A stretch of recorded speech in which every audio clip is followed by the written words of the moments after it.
Welcome back to Postpartum Restore. In this video, I am going to teach you about the structure and function of the diaphragm. The diaphragm in breathing is arguably the most important thing that we as humans do, and we often take its function for granted. My number one exercise, if someone can take away one thing from me, I would say breathing, or learning how to use their diaphragm in a way that it's designed to perform, which is the main breathing muscle. The diaphragm, as part of the deep core, serves as a key player in regulating internal body pressures, which drives system like breathing, digestion, vascular function, and also plays as a teammate in the deep core. So if you could see the picture on the screen, you can see the diaphragm as the dome-shaped muscle at the top. That's the roof of your house. You can see the pelvic floor on the bottom as the foundation of the house, and then you can see the walls, which is the multifidus, and you also have the transversus abdominis. When they work as a team, the body functions well. There's typically not an issue with pain. The person can transfer force really well. The outer core can function much better. So to talk about what the movement looks like, I'm going to describe it, and then I'm going to show you a video. So as you take a breath in using your diaphragm, the dome flattens, and as it flattens, the abdominal contents travel down, and the pelvic floor controls the downward movement by lengthening or stretching.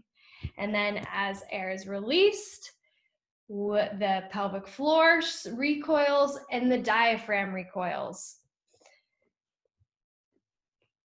It is absolutely essential when we are talking pelvic floor or pain problems to include the diaphragm because of what I just described. Now, the best way to show you this is through a video that a colleague has posted on Instagram. There are many ways to breathe, and one common way that people breathe is just in their upper chest, and their belly does nothing. Sometimes it just goes in. So you're going to see what the difference of what the pelvic floor does whenever someone's chest breathing versus when they're belly breathing. So the person's chest breathing, there's not much motion right here.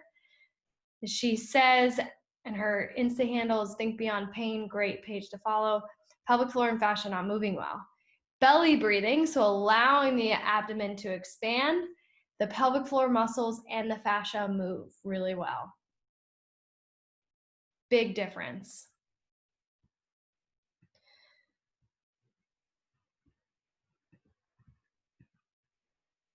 So back to the role here.